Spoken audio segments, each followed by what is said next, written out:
Hello everyone, welcome back to my channel. Today I am back with a haunting collection of the most disturbing true horror stories ever to emerge from the ancient depths of the Appalachian Mountains. In this episode, we journey into the heart of America's oldest mountain range, exploring 7 bone-chilling tales of terror that have been whispered through these hollows for generations. Each narrative comes directly from the testimonies of survivors who ventured into these mist-shrouded peaks and encountered horrors that defy explanation. These are not mere campfire stories or local legends, but authentic accounts from real people who experienced the unthinkable in the isolation of the Appalachian wilderness. From hikers who discovered they were being hunted by more than wild animals to explorers who uncovered secrets buried deep in abandoned mineshafts to travelers who learned why locals warn. Outsiders to never stray from marked trails after dark to protect the privacy and safety of those brave enough to share their experiences. Some names in specific locations have been changed, but the terrifying core of each encounter remains untouched. These mountains have held their secrets for centuries, and today you will learn why some places are meant to remain unexplored. If you are new here, make sure to subscribe to my channel for daily true horror content that will haunt your dreams and keep you questioning what lurks in the shadows. Hit that notification bell so you never miss when the ancient darkness of these hills calls out to you. This happened in the summer of 2022 when I was 25 years old. I had just finished my master's degree in business administration at the University of Colorado, and I decided to celebrate by taking a solo hiking trip through the Appalachian Trail. My name is Ethan Riley. I'm from Seattle, and I had hiked plenty of challenging terrain in the Rockies. Though I figured the gentle rolling mountains of the East Coast would be a relaxing change of pace, I could not have been more wrong about what waited for me in those ancient hills. I started my hike in Virginia, planning to cover about 50 mi over 5 days through the Blue Ridge Mountains. The first 2 days went exactly as planned. The trail was well marked, the weather was perfect, and I was making good time. I'd been averaging about 12 miles per day, stopping to camp at designated sites and enjoying the solitude. The Appalachian wilderness has a different feeling than the Rockies. Where Colorado mountains feel young and sharp, these hills feel ancient and heavy with history. There is something in the air itself that feels thick and watchful. On the 3rd morning, I woke up to find my GPS device completely dead.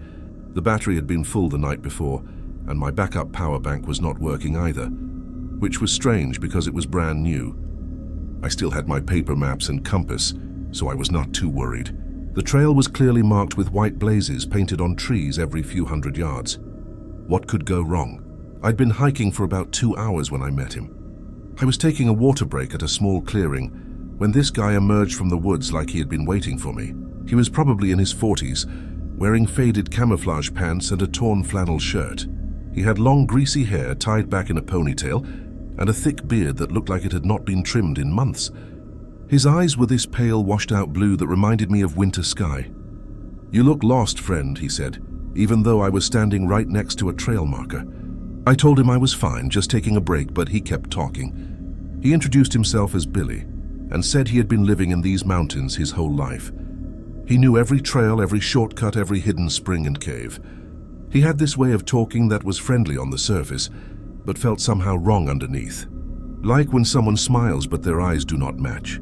Billy told me there was a much better route than the main trail, one that would cut off about 8 miles and take me through some of the most beautiful untouched parts of the mountains. He said most hikers never got to see the real Appalachian wilderness because they stuck to the tourist trails. He could show me hidden waterfalls, ancient Native American sites, places where the mountain spirit still lived. Every instinct I had was screaming at me to say no. This guy appeared out of nowhere in the middle of thousands of acres of wilderness.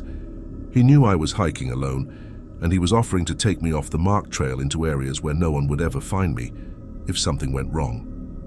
But he seemed so genuinely enthusiastic about sharing his knowledge of the mountains, and I had always prided myself on being adventurous and open to new experiences. Looking back, I think what really convinced me was how well he knew the area. He could describe specific landmarks, tell me the names of peaks I could see in the distance, and even warned me about a section of the main trail that had been washed out by recent storms. When I checked my map, everything he said was accurate. He clearly was a local who knew these mountains inside and out, so I agreed to follow his shortcut. The first hour of hiking with Billy was actually pleasant.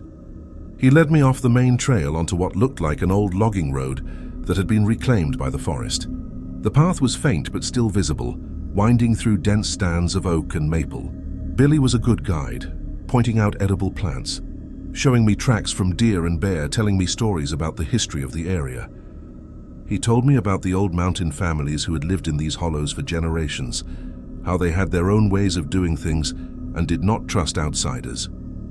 He talked about the coal mines that had scarred these hills decades ago, and how some of the abandoned shafts were so deep that you could drop a stone and never hear it hit bottom. He mentioned that people still went missing in these mountains every year, mostly city folks who did not understand how easy it was to get turned around once you left the marked trails. As we walked deeper into the wilderness, I started noticing things that made me uncomfortable. We had been hiking for over 2 hours, but we had not seen any of the landmarks Billy had promised. No waterfalls, no ancient sites, just endless forest that all looked the same. When I asked about it, Billy said we were taking a longer route than he had originally planned because of some recent landslides. Then I realized we were not following any kind of trail at all anymore. Billy was just leading me through the woods, weaving between trees, going up and down ridges with no apparent destination. When I stopped and asked to see where we were on my map, Billy laughed and said maps were useless in this part of the mountains because the terrain changed so much with each storm. That was when I noticed we were not alone. At first, I thought I was being paranoid, just glimpses of movement in my peripheral vision, the sound of branches snapping somewhere behind us. But as the afternoon wore on, I became certain that at least 2 other people were following us through the woods, staying just out of sight but matching our pace exactly. I confronted Billy about it, and his whole demeanor changed. The friendly mask dropped, and his pale eyes went cold and calculating. He said his boys were just making sure we did not run into any trouble, that these mountains could be dangerous for someone who did not know their way around. When I asked what kind of trouble, he smiled and said there were all sorts of predators in these woods, and some of them walked on 2 legs. I told Billy I wanted to go back to the main trail immediately. He laughed and asked if I even knew which direction that was. I looked around and realized he was right. We had been walking for hours through dense forest, with no sun visible through the canopy. I had completely lost my sense of direction. Billy told me not to worry, that he and his boys would take good care of me. They had a nice camp set up not too far ahead, with hot food and cold beer. I could rest up for the night, and in the morning they would help me find my way back to civilization. The way he said, "Help me find my way back," made my blood run cold. I knew I was in serious trouble. I was alone in the middle of thousands of acres of wilderness, with a man who had deliberately led me away from any marked trails. And there were at least 2 other people stalking us through the woods. My GPS was dead. My phone had no signal, and I had no idea which direction led back to safety. I told Billy I needed to use the bathroom and stepped behind a large oak tree. The moment I was out of his sight, I took off running. I had no plan except to put as much distance as possible between myself and whatever Billy and his friends had planned for me. Running through dense forest is nothing like running on trails. Every step is uncertain. Branches whip across your face, roots catch your feet, and you cannot see more than a few yards in any direction. Behind me I could hear shouting and the sound of multiple people crashing through the underbrush. Billy was calling my name, saying I was being stupid, that I would get lost and die in these woods without his help. I ran for what felt like hours, but was probably only 20 or 30 minutes. My lungs were burning, my legs were shaking, and I had cuts all over my arms and face from thorns and branches. Finally, I had to stop and catch my breath behind a fallen log. That was when I heard the whistling. It was not like someone whistling a tune. It was a sharp, piercing sound like a bird call, and it was coming from at least 3 different directions around me. Billy and his friends were communicating with each other, coordinating their search. They knew these woods far better than I did, and they were hunting me like an animal. I forced myself to keep moving, trying to go uphill because I remembered from my map that the main trail followed a ridgeline. If I could get high enough, I might be able to see some landmark that would help me figure out where I was. As I climbed, the whistling sounds got fainter, but I could still hear them echoing through the valleys below me. These men were not giving up. They were going to keep looking until they found me, and when they did, I had no doubt that whatever they had planned would not end well for me. Just as the sun was starting to set, I reached the top of a ridge and saw the most beautiful sight of my life. A white blaze painted on a tree about 50 yards away. I had found the Appalachian Trail. I stumbled toward that trail marker like it was salvation itself. Once I was back on the marked trail, I started running again, heading south because I remembered there was a road crossing about 5 miles in that direction. I ran until it was completely dark, using my flashlight to follow the white blazes from tree to tree. I made it to the road crossing around midnight and flagged down the first car I saw. The driver was a local sheriff's deputy who took one look at my torn clothes and bleeding face and asked what had happened. I told him the whole story, and his expression got grimmer with each detail. He told me I was not the first hiker to report being led off the trail by helpful locals in that area. There had been 3 missing persons cases in the past 2 years, all solo hikers who had vanished somewhere in that section of the Blue Ridge Mountains. The deputies said they suspected there was a group of men living off the grid back in those woods targeting vulnerable hikers. But the terrain was so rough and the forest so vast that they had never been able to track them down. I never found out what Billy and his friends had planned to do with me, and I do not want to know. What I do know is that I came very close to becoming another missing person statistic in the Appalachian Mountains. I have not been hiking alone since that day, and I never will again. The mountains are beautiful, but they hide dangers that go far beyond wild animals and getting lost. Sometimes the most dangerous predators are the ones who offer to help you find your way. I inherited something I never should have from my grandfather when he passed away in October 2023. My name is Sarah Jensen. I'm from Boston, Massachusetts, and I had always known that my grandfather owned some property down in the Appalachian Mountains of West Virginia, but I had never visited it. He was not the type of man who talked much about his past or his family history. When he died at 93, he left me his entire estate, including a remote cabin that had been in our family for over a century. My grandfather, Arthur Jensen, had been born and raised in those West Virginia mountains before moving north in the 1950s. He rarely spoke about his childhood or why he had left the mountains behind. Whenever family members asked about his early life, he would change the subject or give vague answers about wanting better opportunities up north. The few times I had pressed him for details, his eyes would go distant, and he would say that some places were better left in the past. The lawyer handling the estate told me the cabin sat on 47 acres of heavily forested land in a hollow called Serpent's Gap, about 30 miles from the nearest town. There was no electricity, no running water, and the only access was a dirt road that became impassable during heavy rain or snow. The lawyer suggested I might want to sell the land to a timber company and forget about it entirely, but something about inheriting this mysterious family property intrigued me. I was between jobs at the time, having recently finished a contract with an environmental consulting firm, and I decided to drive down to West Virginia to see what my grandfather had left me. Maybe I could fix up the cabin and use it as a retreat, or maybe I would discover it was completely worthless and sell it off.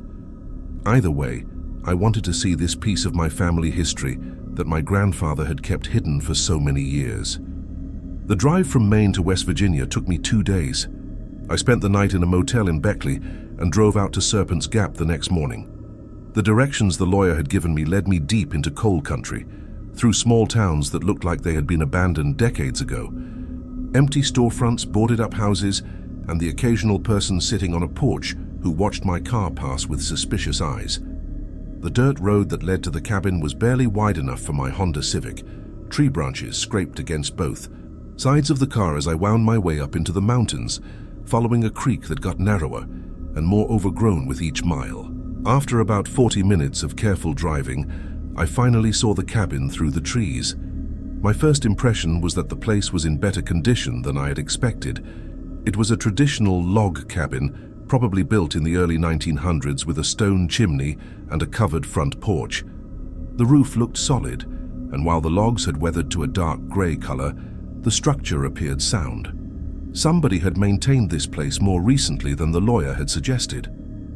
I parked next to the cabin and walked around the property. There was an old well with a hand pump that still worked, an outhouse that had been built more recently than the main cabin, and several smaller outbuildings that looked like they had been used for storage. The forest pressed in close on all sides with towering oaks and maples that blocked out most of the sunlight. Even in the middle of the day, the hollow felt dim and enclosed. The front door was unlocked, which surprised me until I realized we were probably 20 miles from the nearest neighbor. Inside, the cabin was furnished with simple handmade furniture that looked like it dated back to the 1940s or 1950s. There was a stone fireplace, a small kitchen area with no appliances, 2 bedrooms, and a main living area with shelves full of books and what looked like personal belongings. That was when I realized my grandfather had been coming back here regularly, probably for decades. The cabin was not abandoned at all. There were recent additions like a battery-powered radio, canned goods with expiration dates from just a few years ago, and clothes hanging in one of the bedroom closets that I recognized as my grandfather's. This had been his secret retreat, a place he had been visiting without ever telling any of the family about it. I spent the first day exploring the cabin and going through my grandfather's belongings. Most of it was unremarkable. Old hunting and fishing magazines, basic camping supplies, a few changes of clothes. But in the bedroom that had clearly been his, I found a wooden chest tucked under the bed that contained something much more interesting. The chest was full of old photographs, letters, and what appeared to be journal entries dating back to the 1940s. The photographs showed my grandfather as a young man, along with other people I did not recognize. All of them posed in front of various locations around the mountain property. There were pictures of hunting trips, family gatherings, and what looked like some kind of community events or celebrations. But as I went through the photographs chronologically, I noticed something disturbing. In the earlier pictures, there were always 8 or 9 people in the group photos. But as the years progressed, there were fewer and fewer people until by the 1950s, my grandfather was appearing alone in most of the pictures. Where had everyone else gone? The journal entries provided some answers, but they raised even more troubling questions. My grandfather had been keeping detailed records of something he called the feeding schedule. The early entries from the 1940s mentioned taking turns with other family members, making sure someone visited the hungry place at least once a month during the warm seasons. He wrote about leaving offerings of fresh meat, usually deer or rabbit, at a specific location he referred to as the mouth. As I read further, I began to understand that my grandfather and his extended family had been caretakers for something that lived in the mountains around the cabin. Something that required regular feeding to keep it satisfied and prevent it from wandering down into the valleys where other people lived. The journal entries described this thing as ancient, something that had been in these mountains long before. White settlers arrived, something that the Cherokee tribes had known about and respected. According to my grandfather's notes, his family had made some kind of agreement with this entity generations ago in exchange for keeping it fed and hidden. It would protect their land and their family from outsiders who meant them harm. But the agreement came with strict rules and terrible consequences for anyone who broke them. The journal entries from the late 1940s described what happened when his cousin Robert tried to leave the mountain and move to Charleston without completing his assigned feeding duties. Robert disappeared on his way out of state, and his car was found a week later, completely destroyed with no trace of Robert himself. My grandfather wrote that they all knew what had happened, but there was nothing they could do except continue honoring their obligations. One by one, family members had either died or disappeared until my grandfather was the only one left to maintain the feeding schedule. The later journal entries showed his growing desperation as he aged and realized he might not be able to keep up his duties much longer. He had tried to find other family members who could take over, but most of his relatives had moved away from the mountains and wanted nothing to do with what they saw as backward superstitions. The final journal entry was dated just 3 months before my grandfather died. He wrote that he was too old and sick to make the monthly trips to the feeding place and that he could sense the thing in the mountains growing restless and hungry. He was afraid of what might happen if no one continued the feedings after he was gone. He had decided to leave the property to me, his only granddaughter, in hopes that I might understand the importance of continuing the family obligation. At the bottom of the chest, wrapped in an old piece of canvas, I found a hand-drawn map showing the location of the mouth and detailed instructions for what kinds of offerings were acceptable. According to my grandfather's notes, the feeding place was a natural cave opening about 2 mi up the mountain from the cabin, hidden in a grove of dead trees that nothing would grow near. I sat in that dim cabin, reading my grandfather's journals by lamplight, and tried to make sense of what I had discovered. Part of me wanted to dismiss the whole thing as the superstitious beliefs of an isolated mountain family, but another part of me could not ignore the fact that my grandfather had maintained these rituals for over 60 years, long after he had moved away and started a new life in Maine. He had never spoken to anyone about it, but he had never stopped coming back to feed whatever lived in these mountains. As the sun set on my first day at the cabin, I heard something that made my blood run cold. It started as a low humming sound, almost like singing coming from somewhere deep in the forest around the cabin. The sound was not quite human, but it had an intelligence to it, a deliberate pattern that suggested communication rather than just animal noise. I looked at my grandfather's journal and found an entry describing exactly what I was hearing. He called it the calling song and wrote that it meant the thing in the mountains knew someone new had arrived at the cabin. It was curious about me, testing to see if I understood my responsibilities or if I was just another ignorant outsider who would need to be dealt with. The humming continued for about an hour, circling the cabin at a distance, never coming close enough for me to see what was making the sound. Eventually it faded away, leaving me alone with the journal and the growing realization that I had inherited much more than just a cabin and 47 acres of mountain property. I had inherited a family curse that had been passed down for generations, and something hungry was waiting in the darkness to see what I would do about it.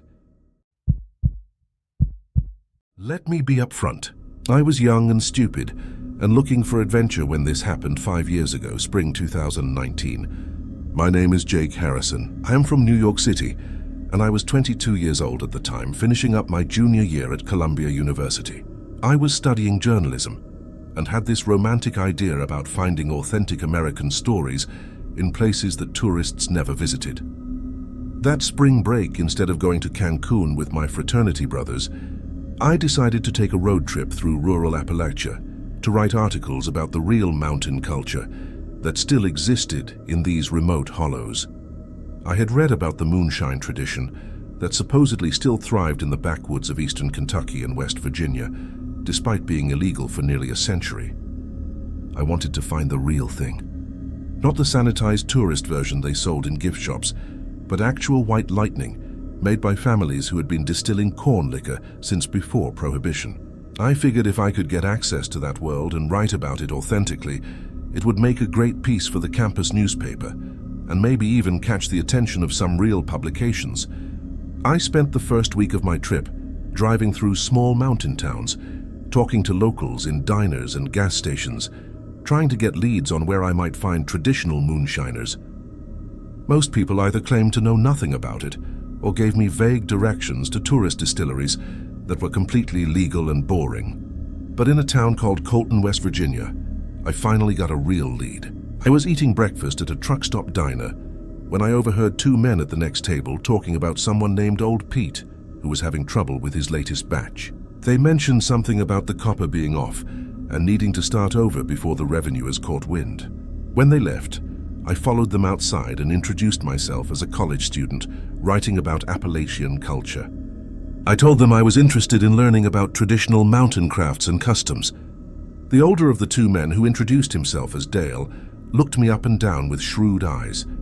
He had the weathered face of someone who had spent his entire life working outdoors with calloused hands and clothes that smelled like tobacco and motor oil. After a few minutes of careful questioning about what exactly I wanted to know and why, he seemed to make some kind of decision about me. Dale told me that if I was really serious about understanding mountain culture, I needed to see how things were still done the old way, by people who had never stopped following their grandfather's methods. He said there was a man named Pete Hartley, who ran a traditional operation up in Bent Creek Hollow, about 30 miles or deeper into the mountains.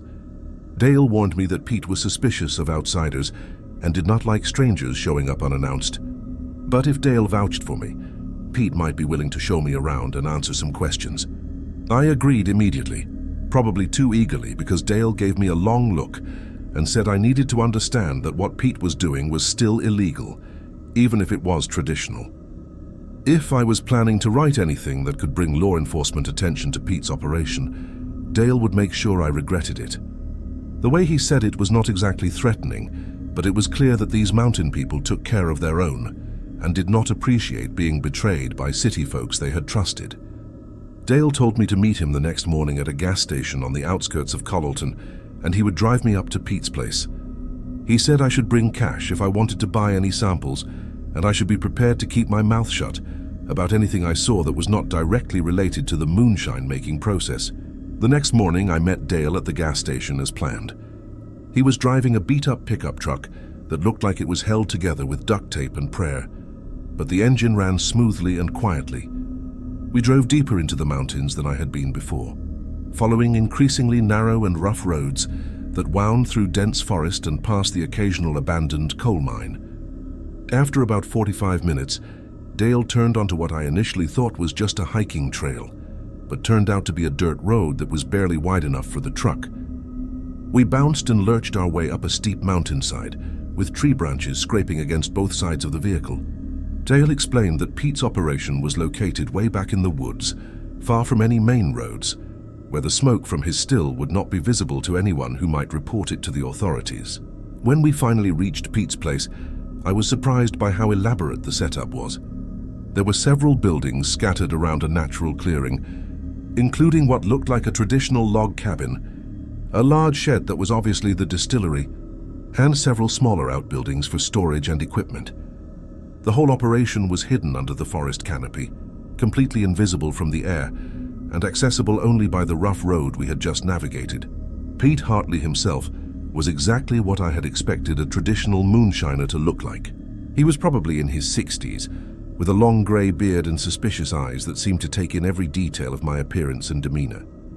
He was wearing overalls and a flannel shirt that had seen better decades, and he carried himself with the quiet confidence of a man who was completely comfortable in his domain. Dale introduced me as the college boy he had mentioned, and Pete nodded without much enthusiasm. He agreed to show me around his operation and answer some questions, but he made it clear that I was there as Dale's guest, and I should not expect any special treatment just because I was writing a school paper. The moonshine operation was fascinating from a historical and cultural perspective. Pete was using methods and equipment that had been passed down through his family for 4 generations. The still itself was a work of art, all copper pipes and carefully calibrated components that Pete had built himself using knowledge that his grandfather had taught him. He explained the entire process from selecting the right corn and ensuring proper fermentation to managing the temperature and timing of the distillation. Pete was clearly passionate about his craft and took pride in producing what he claimed was some of the finest white lightning in the entire region. He let me taste several different batches, explaining the subtle differences in flavor that resulted from variations in ingredients and technique. The moonshine was incredibly strong, much more potent than anything I had ever tried, and I could feel it burning all the way down to my stomach. As the afternoon wore on, more people began arriving at Pete's compound. They came in pickup trucks and ATVs, following the same rough road that Dale and I had used.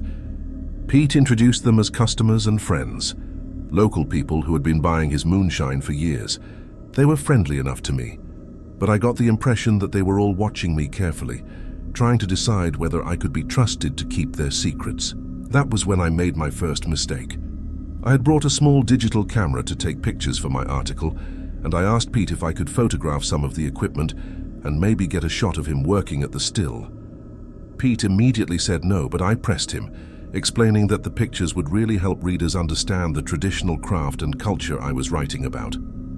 Several of the other men exchanged looks, and the atmosphere in the clearing suddenly became much more tense.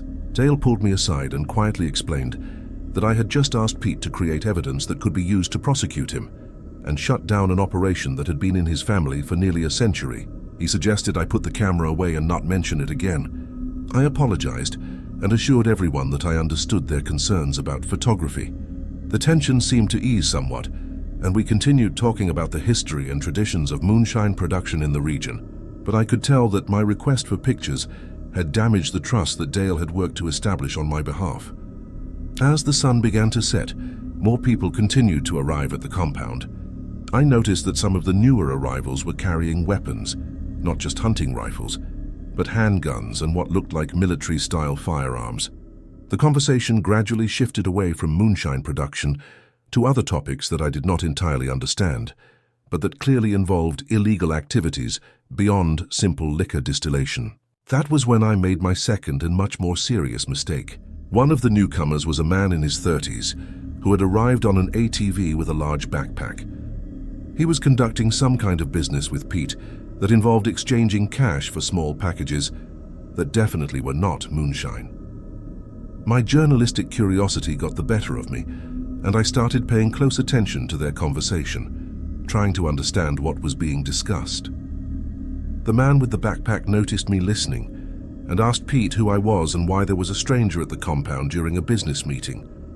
Pete explained that I was Dale's guest, just a college kid writing about moonshine traditions. But the man was clearly not satisfied with that explanation. He pointed out that I had already asked to take pictures, and now I was obviously eavesdropping on private conversations that had nothing to do with moonshine. Several of the armed men gathered around, and I realized I was in serious trouble. These were not just friendly mountain moonshiners showing off their traditional craft to an interested student. This was some kind of criminal organization that used Pete's remote compound as a meeting place and distribution point for activities that went far beyond illegal liquor production. The man with the backpack asked me directly what I had seen and heard since arriving at the compound. I tried to play dumb, saying I had only been interested in learning about moonshine and had not paid attention to anything else, but he was not buying it, and neither were the other men who had gathered around me. Dale tried to vouch for me, saying I was just a naive college kid who did not understand what he had stumbled into, but the damage was done. The man with the backpack said that bringing an outsider to the compound during a business meeting was a serious security breach, and there needed to be consequences to make sure it never happened again. That was when they brought out the rope and the metal chair, and I realized I was about to become an object lesson in what happened to people who saw too much in these mountains. Pete looked genuinely sorry about what was going to happen, but he did not try to stop it. Dale just shook his head and said he had warned me to keep my mouth shut about anything that was not directly related to moonshine. The next few hours were the most terrifying of my life, but I survived, and I never wrote the article about traditional moonshine culture in Appalachian Mountains. Some stories are not worth telling. I lost 3 days of my life in those mountains, and I only remember fragments of what happened during that time. My name is Chloe Davis. I am from Houston, Texas, and what I'm about to tell you happened 2 years ago during what was supposed to be a simple weekend camping trip in the Great Smoky Mountains of Tennessee. I am a software engineer, a logical person who believes in facts and evidence, but what happened to me in those mountains defies every rational explanation I can think of. I had been going through a difficult divorce at the time, and my therapist had suggested that I try some solo activities to help rebuild my sense of independence and confidence. I had always enjoyed hiking and camping, but I had not done much of it since my marriage began falling apart.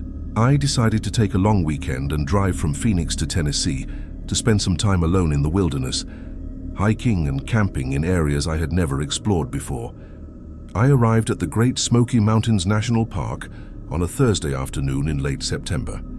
The fall colors were just beginning to change, and the weather was perfect for hiking and camping. I had reserved a backcountry campsite for 3 nights, planning to spend Friday, Saturday, and Sunday exploring some of the more remote trails before driving back to Arizona on Monday. My campsite was located about 4 miles from the nearest trailhead, accessible only by hiking through dense forest along a narrow mountain trail.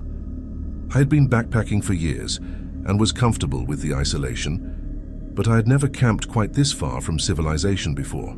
The nearest other campers were at least 2 mi away, and during the day I never saw another person on the trails.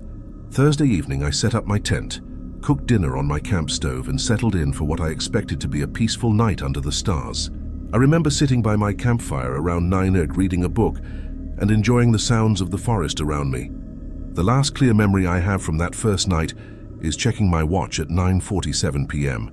and thinking about turning in early so I could get an early start hiking the next morning. The next thing I remember is waking up on Sunday afternoon in a completely different location. I was lying on bare ground in a grove of dead trees, about half a mile from my original campsite. My tent, my backpack, and all of my gear were nowhere to be seen. I was wearing the same clothes I put on Thursday morning, but they were filthy and torn in several places. My hiking boots were missing, and my feet were cut and bruised like I had been walking over rough terrain barefoot for hours. When I checked my watch, it was 3:30 p.m. on Sunday. I had lost almost 3 complete days, with no memory of what had happened during that time. My mouth was dry. I was incredibly hungry and I felt weak, like I had not eaten or had much water in days. But the strangest thing was that I did not feel like I had been unconscious or sick. I felt alert and aware, just completely confused about where I was and how I'd gotten there. I tried to retrace my steps back to my campsite, but nothing looked familiar. The grove of dead trees where I had awakened was unlike anything I had seen during my hike-in on Thursday. All of the trees in the area appeared to have died recently. Their bark was black and peeling, and nothing was growing on the forest floor beneath them. Even more disturbing, the trees seemed to have died in a perfect circle, with healthy forest surrounding the dead zone on all sides. In the center of the grove, there was a natural depression in the ground that looked almost like a shallow crater. The soil was dark and had an oily texture that did not seem natural. When I knelt down to examine it more closely, I could smell something chemical and unpleasant, like sulfur mixed with rotting vegetation. Carved into the largest of the dead trees were symbols that I did not recognize. They were not letters or numbers, but geometric patterns that had been cut deep into the bark with some kind of sharp tool. The cuts looked fresh, and some of them were still oozing sap, despite the fact that the tree appeared to have been dead for months. I spent about an hour searching the area for my camping gear, but I could not find any trace of my tent, backpack, or supplies. It was like they had simply vanished. Eventually, I gave up looking and tried to find my way back to the main trail so I could hike out to my car and figure out what had happened. That turned out to be much more difficult than I expected. I had hiked these mountains before, and I was usually good at navigation, but nothing looked right. The terrain seemed different than what I remembered from my hike-in on Thursday. Hills and ridges that I was certain should have been in specific locations were nowhere to be found. Even the position of the sun seemed wrong for the time of day and season. I wandered through the forest for several hours, growing increasingly desperate and confused. I should have been able to find the main trail easily from where I was, but every direction I tried led me deeper into unfamiliar territory. It was like the landscape itself had changed during the 3 days I could not remember. Just before sunset, I finally encountered another person. He was an elderly man wearing a park ranger uniform, walking alone on what appeared to be a game trail. When he saw me, he immediately asked if I was Chloe Davis and said that people had been looking for me since Friday morning when I had failed to check in at the ranger station as required for backcountry campers. The ranger, whose name was Bill Hicks, had been part of the search team that had been combing the area for me since Friday afternoon. He said they had found my abandoned campsite on Saturday morning with my tent still set up, but no sign of me anywhere. There had been no evidence of a struggle or animal attack. I had simply vanished, without leaving any tracks or clues about which direction I had gone. Ranger Hriss radioed for assistance and then escorted me back to the ranger station, where I was questioned by park officials and local law enforcement about what had happened during the missing 3 days. The problem was that I genuinely could not remember anything after sitting by my campfire Thursday evening.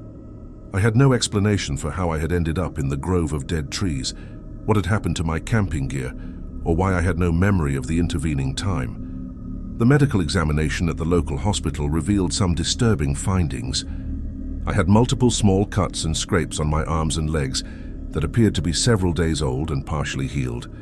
There were also what looked like injection sites on both of my arms, like someone had been drawing blood or administering drugs intravenously. The blood tests came back clean for common drugs and toxins, but the doctor said there were hundreds of substances that would not show up in standard screening. Most disturbing was the discovery of what appeared to be surgical scars on my scalp, hidden under my hair. They were small, maybe half an inch long each, and looked like they had been made with precise instruments. The doctor who examined them said they appeared to be recent, probably made within the past few days, but I had no memory of any medical procedures or injuries that would have required such treatment. Over the following weeks, I began to have disturbing dreams that might have been recovered memories from the missing 3 days. In these dreams, I was lying on a metal table in some kind of underground facility, surrounded by people in medical scrubs who were conducting tests and procedures that I could not fully understand. There were bright lights, the sound of electronic equipment, and conversations in voices that seemed somehow not quite human. In one particularly vivid dream, I was conscious but unable to move, while someone was examining my brain using equipment that looked far more advanced than anything I had ever seen in a regular medical facility. They were inserting thin probes through the small incisions in my scalp and monitoring my responses on screens that showed complex patterns and data. The most terrifying part of these dreams was the growing certainty that they were not dreams at all, but actual memories that were slowly returning despite efforts to suppress them. I began to remember being taken from my campsite by people who moved through the forest with unnatural silence and coordination. I remembered being transported through underground tunnels that connected different parts of the mountain and being held in a facility that definitely was not any kind of legitimate research installation. I also began to remember other people who had been brought to the same facility, other hikers and campers who had disappeared in the area over the years. Some of them had been there much longer than me, and they showed signs of repeated procedures and long-term imprisonment. I remembered being told that I was being prepared for something, but I could never quite recall what that something was supposed to be. When I tried to report these recovered memories to law enforcement, I was told that there was no evidence of any underground facilities in the area, and that my experiences were likely the result of trauma-induced hallucinations or false memories.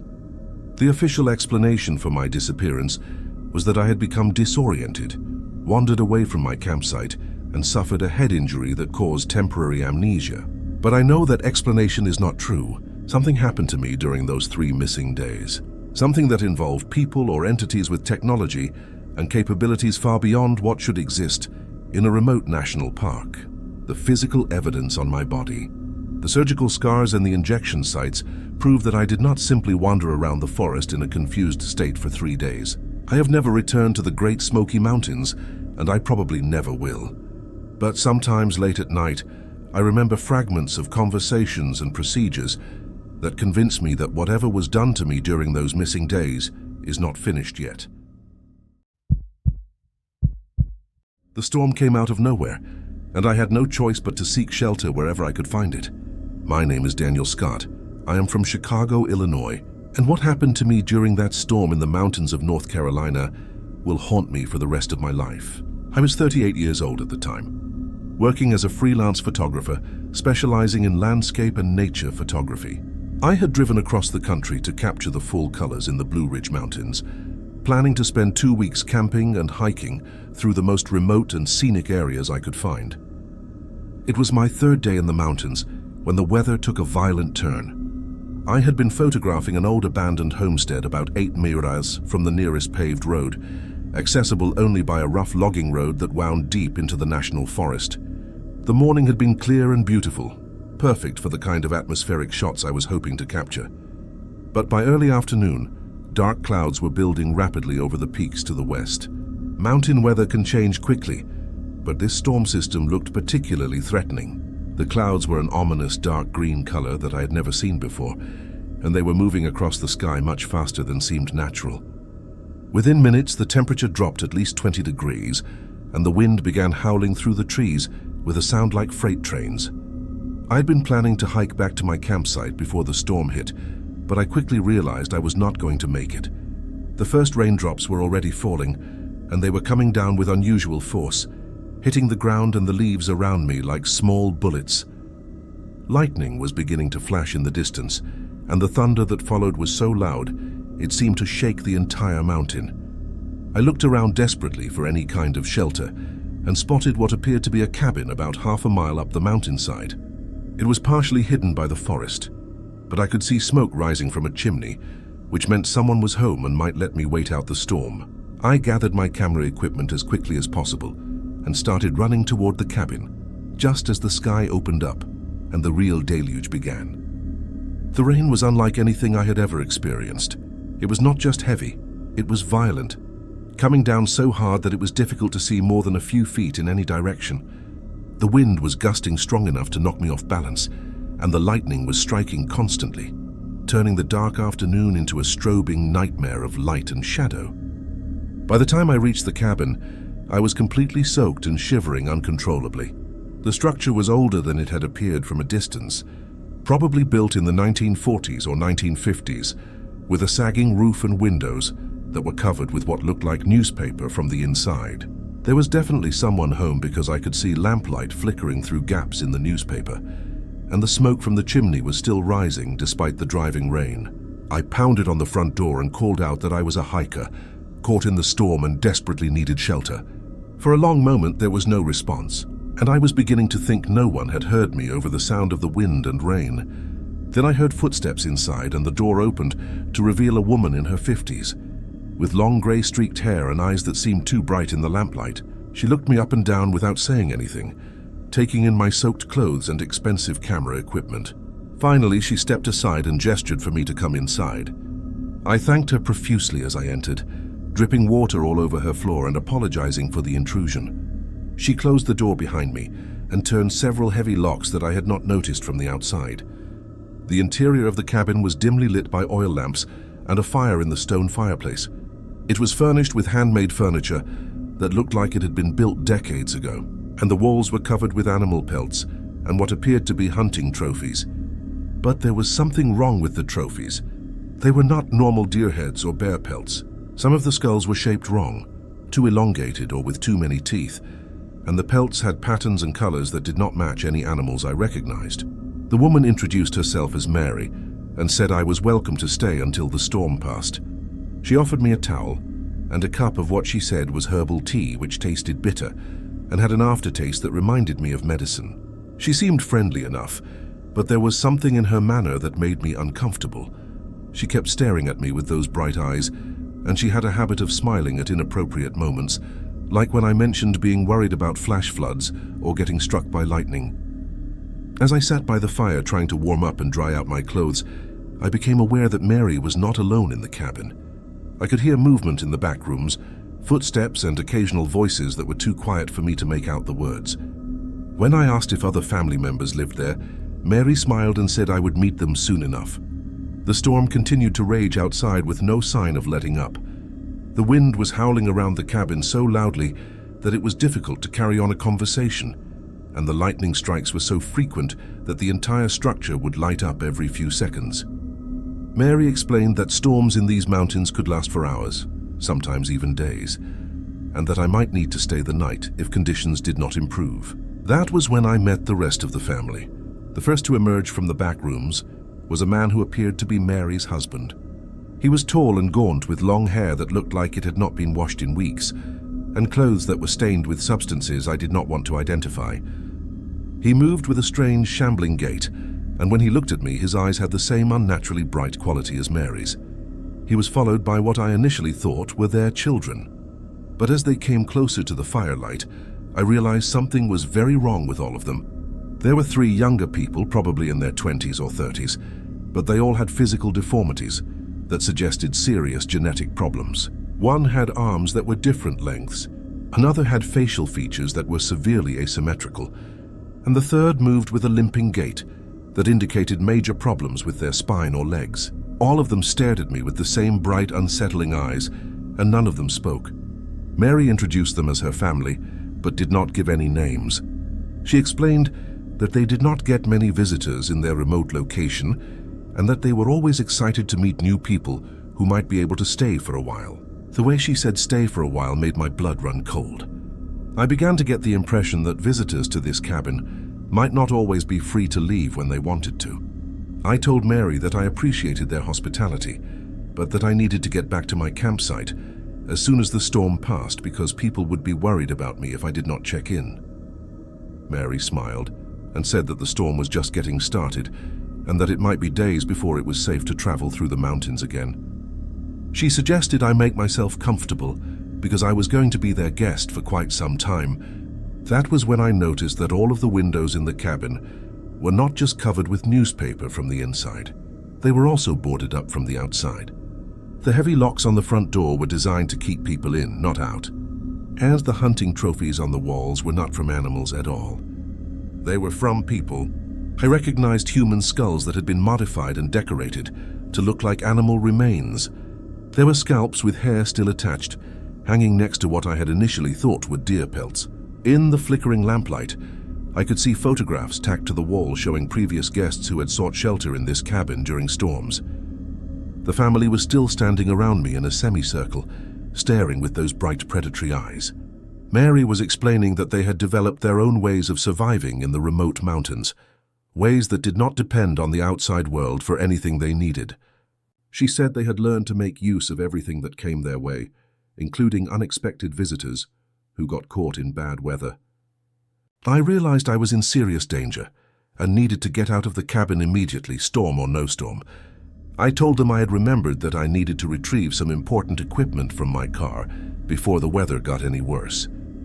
Mary laughed and said my car was probably already washed away by the flash flooding, and that even if it was not, I would never be able to find it again in the dark and the storm. She was probably right about that, but I knew I had to try.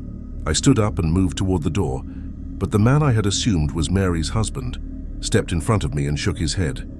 He was holding something behind his back, and when he brought it around, I saw it was a length of rope with a noose already tied in one end. The three younger family members moved to block the other potential exits from the main room, and Mary continued talking about how they were going to take good care of me and make sure I became permanent part of their mountain family. She explained that the storm was a gift that had brought me to them, just like it had brought so many others over the years. I knew I had one chance to escape, and I had to take it before they could restrain me. The front door was still my best option, even though the man with the rope was standing in front of it. I pretended to stumble and fall toward the fireplace, then grabbed a burning piece of wood and swung it at him as hard as I could. The burning log caught him across the face and neck, and he screamed and fell backward, dropping the rope and clutching at his burned skin. I kicked over one of the oil lamps, splashing burning fuel across the floor, then threw my full weight against the front door. The locks were strong, but the old wood around them was not. The door frame splintered and gave way, and I burst out into the storm. Behind me, I could hear the family screaming and cursing, and I could see flames beginning to spread across the floor of the cabin. I ran into the storm and never looked back. I am a geologist, so when I found the entrance, curiosity got the better of me. My name is Dr. Emily Carter. I am from Denver, Colorado, and what I discovered in those abandoned mine shafts in the mountains of eastern Kentucky will haunt me until the day I die. I'd been conducting a geological survey for a mining company that was considering reopening some of the old coal extraction sites that had been abandoned since the 1970s. My job was to assess the structural integrity of the existing tunnels and determine whether they could be safely expanded for modern mining operations.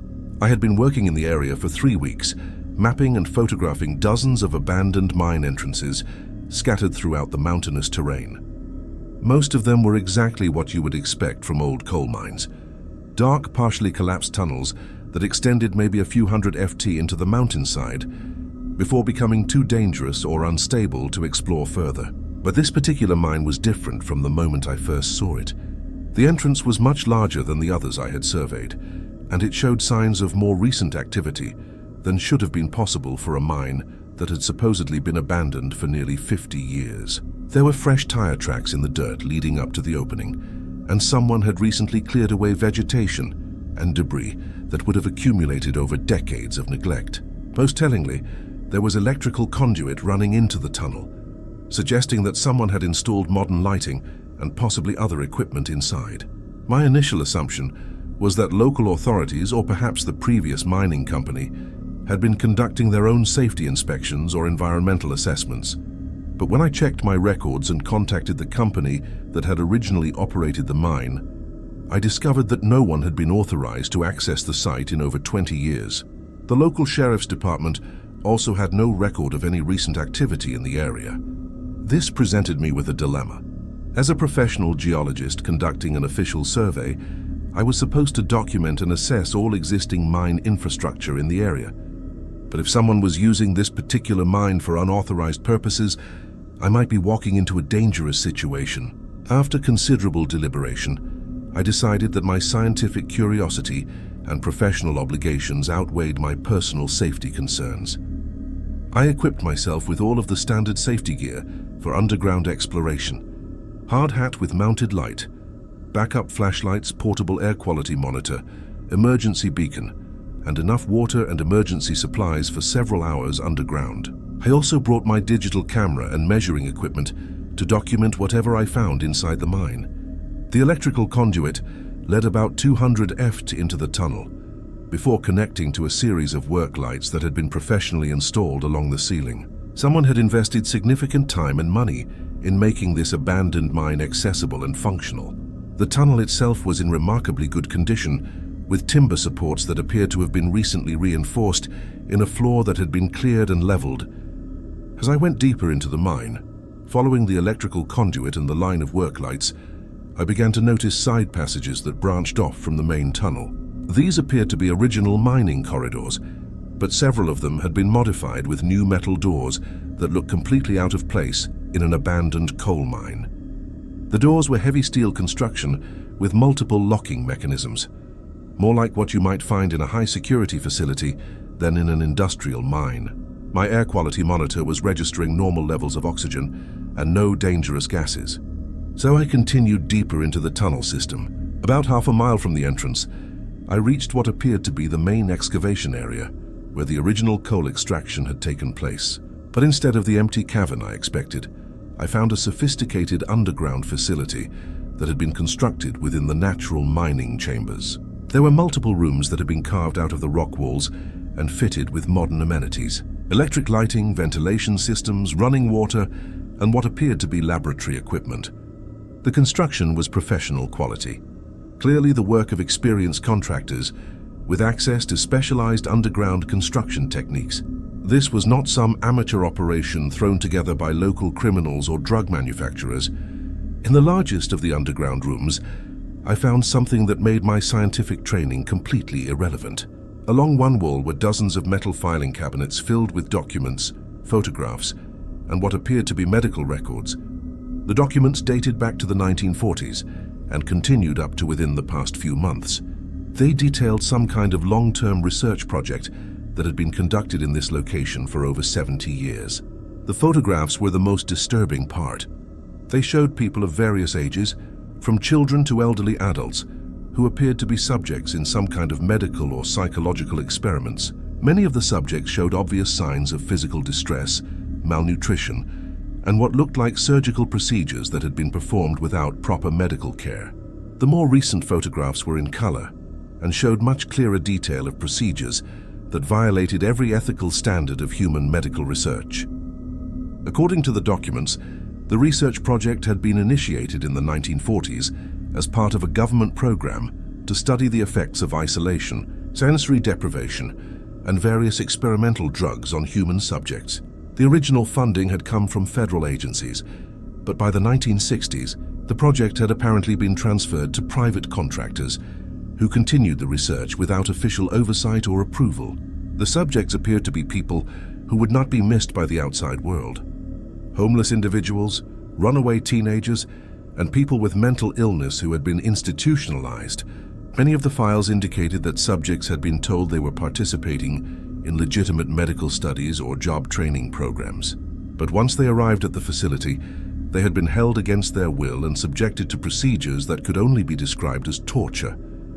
The most recent files showed that the project was still active and that new subjects were being brought to the facility on a regular basis. There were detailed records of how subjects were recruited, transported to the mine, and processed through various experimental protocols. Many of the recent entries mentioned subjects who had been acquired from hiking trails, campgrounds, and other outdoor recreation areas throughout the Appalachian region. I realized I had stumbled onto evidence of a decades-long criminal conspiracy that involved kidnapping, human experimentation, and probably murder on a massive scale. I immediately began photographing as many documents as possible, trying to create a comprehensive record of what I had discovered before reporting it to law enforcement authorities. That was when I heard voices coming from one of the side passages. I quickly turned off my headlamp and crouched behind one of the filing cabinets, trying to remain as quiet as possible while the voices grew closer. There were at least 3 people, and they were discussing schedules and procedures in the clinical professional manner of people who were completely comfortable with what they were doing. One of them mentioned that they needed to prepare for a new arrival who would be brought to the facility later that evening. They discussed which experimental protocol would be most appropriate for this particular subject and debated the optimal dosage levels for the drugs they planned to administer. They talked about human beings like they were laboratory animals, with no recognition that they were planning to torture and probably kill another person. The voices were coming from a passage that led deeper into the mine, toward areas that I had not yet explored. I realized that there were probably additional rooms and facilities beyond what I had already discovered, and that there might be current victims being held in those areas right now. I was faced with an impossible choice. The rational thing to do would be to leave the mine immediately, drive to the nearest town with cell phone coverage, and contact federal law enforcement agencies about what I had discovered. But if there were people being held captive in the deeper parts of the mine, they might be moved or killed before authorities could organize a rescue operation. I decided to try to gather more information about the current situation before leaving to contact law enforcement.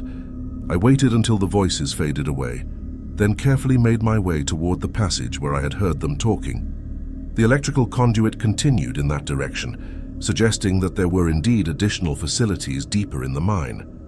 What I found in those deeper chambers was worse than anything I could have imagined. There were holding cells that contained people in various states of physical and psychological distress.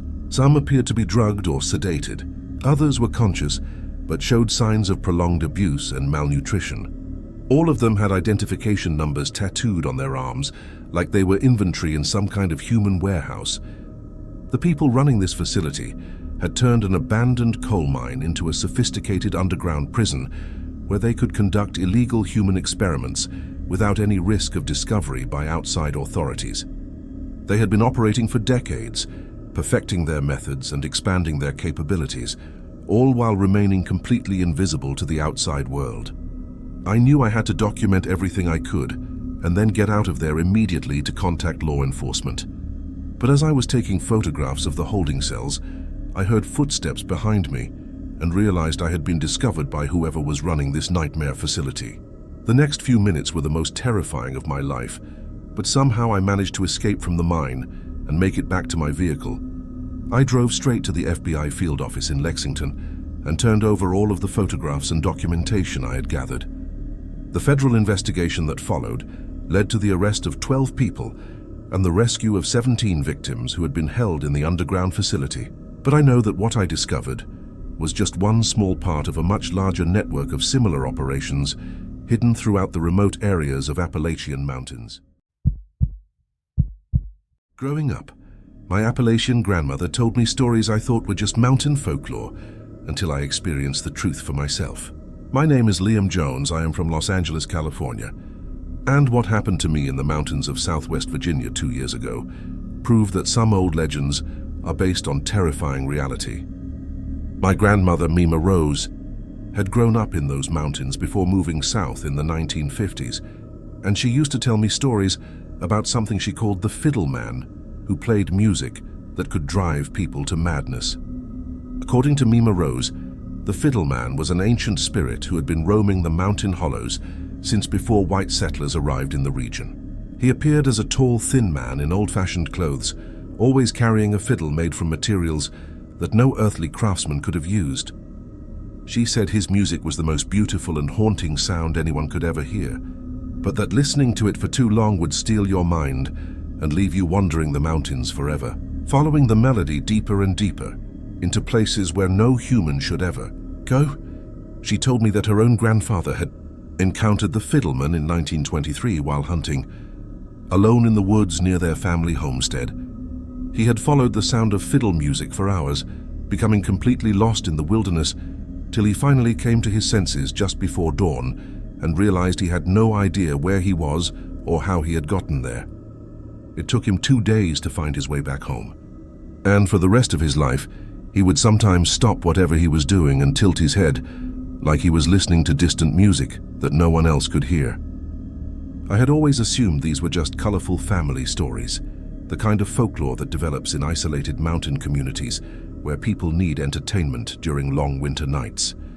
But when Mima Rose died last year, she left me her old family homestead in the mountains of Virginia, along with a letter warning me never to stay there alone after dark, especially during the months when the mountain laurel was in bloom. I am a music producer who works primarily with traditional American folk music, so the idea of owning property in the heart of Appalachian musical culture was incredibly appealing. I decided to spend a long weekend at the homestead, partly to assess the condition of the property, and partly to see if I could record some authentic mountain music in the area where my family had lived for generations. The homestead was located in a narrow hollow called Devil's Backbone, about 15 miri from the nearest paved road. The original log cabin had been built in the 1880s and had been expanded several times over the decades, but it had been vacant for nearly 20 years and needed significant repairs. There was no electricity or running water, but there was a good well and a stone fireplace that still worked perfectly. I arrived on a Friday afternoon in late May, when the mountain laurel was indeed in full bloom, creating spectacular displays of white and pink flowers throughout the surrounding forest. I spent the day cleaning up the cabin and setting up my recording equipment, planning to spend the evening documenting the natural sounds of the mountains and maybe interviewing some of the local residents about traditional music and folklore. As the sun began to set, I built a fire in the stone fireplace and settled in with my digital recording devices to capture the ambient sounds of the mountain evening. I was hoping to record owls, nightbirds, and maybe some of the musical insects that are common in Appalachian forests during late spring. What I recorded instead was something that I still cannot fully explain. It started around 10 miles as just a faint melody that seemed to be coming from somewhere deeper in the hollow. At first I thought it might be a neighbor playing music on their porch, but the nearest house was over 2 miles away, and the sound was definitely coming from the uninhabited forest that surrounded my grandmother's property. The melody was being played on what sounded like a fiddle, but it had qualities that I had never heard in any traditional instrument. The tone was incredibly pure and resonant with harmonics that seemed to hang in the air long after each note was played. It was hauntingly beautiful, unlike any mountain music I had ever heard, and it seemed to blend perfectly with the natural sounds of the forest around it. I immediately started recording, thinking that I had stumbled onto exactly the kind of authentic mountain music that I had been hoping to find. The melody was complex and sophisticated, clearly the work of a master musician who understood traditional Appalachian musical forms, but was taking them in directions that felt both ancient and completely original. As I listened more carefully, I began to recognize elements from ballads and fiddle tunes that my grandmother had sung to me when I was a child. But this musician was weaving them together in ways that created entirely new compositions, building musical narratives that seemed to tell stories about the history and legends of these mountains. The music continued for over an hour, and I found myself becoming completely absorbed in following the intricate melodies and variations. I forgot about everything else and just sat by the fire listening and recording, feeling like I was experiencing something magical and unprecedented in my career as a music producer. That was when I realized the music was getting closer. What had started as distant melodies coming from somewhere deep in the forest was now clearly being played much nearer to the cabin. I could hear footsteps on the wooden porch, the slow, deliberate pace of someone walking back and forth while continuing to play. The fiddle music was now so clear and immediate that it seemed to be coming from right outside the front door. I grabbed a flashlight and stepped onto the porch, expecting to meet a local musician who had heard my recording equipment and decided to share some traditional mountain music with a visitor. But there was no one there. The porch was empty, and I could see no sign of anyone in the clearing around the cabin. But the music continued, now seeming to come from different directions around the cabin, as if the musician was walking in circles around the property while playing. I followed the sound with my flashlight, trying to catch sight of whoever was creating this incredible music, but I never saw another person. The melody began to change, becoming more complex and demanding with rapid passages that required extraordinary technical skill. But there was also something hypnotic about it, something that made it difficult to think about anything else while the music was playing. I found myself walking away from the cabin, following the sound deeper into the forest without consciously deciding to do so. I remembered my grandmother's stories about her grandfather following fiddle music through the woods until he became completely lost, and I forced myself to stop walking and turn back toward the cabin. But when I looked around, I realized I could no longer see the lights from the fireplace or remember which direction I had come from. The music was all around me now, seeming to come from every direction at once. The melody was building to some kind of crescendo, becoming more intense and overwhelming with each passing moment. I felt like I was losing my ability to think rationally, becoming absorbed in the music to the point where nothing else seemed to matter. That was when I saw him. He was standing about 30 ft away, partially hidden by the shadows between two large oak trees. He was tall and impossibly thin, wearing clothes that looked like they might have been fashionable in the 1800s. A long black coat, dark trousers, and a wide-brimmed hat that cast his face in shadow. In his hands was a fiddle that seemed to gleam with its own light, even in the darkness of the forest. I could not see his face clearly, but I could tell that he was looking directly at me while he played. The music was coming from his fiddle, but it sounded like it was being amplified by the entire forest, resonating through the trees and rocks and creating harmonics that no normal instrument could produce. As I stared at him, transfixed by the impossible beauty of the music, he began to walk deeper into the forest, never stopping his playing and never taking his eyes off me. I felt an overwhelming compulsion to follow him, to hear more of this incredible music and discover where it would lead. I took several steps toward him before I remembered my grandmother's warnings and the recording equipment I had left running back at the cabin. With enormous effort, I forced myself to turn away from the fiddleman and run back toward the homestead, using my flashlight to navigate through the forest while the music continued behind me. Growing fainter, but never completely fading away, I found the cabin and immediately gathered my recording equipment, planning to leave the mountains that very night despite the darkness and the rough mountain roads. As I packed my gear, I listened to some of what I had recorded earlier in the evening, and I was shocked by what I heard. The digital recording contained over an hour of the most beautiful fiddle music I had ever heard. But there was something else in the audio that I had not noticed while it was happening. Underneath the melody, barely audible, were human voices, dozens of them, singing along with the fiddle music and harmonies that sounded like they were coming from very far away. I recognized some of the voices, including what sounded exactly like my grandmother singing lullabies she had taught me as a child. But my grandmother had been dead for over a year, and the recording had been made that very evening. I drove out of the mountains that night and have never returned to my family's homestead. I still have the recordings, but I've never been able to bring myself to listen to them again or to share them with anyone else. Some music is too dangerous to be heard, and some family legends are based on truths that are better left buried in the past.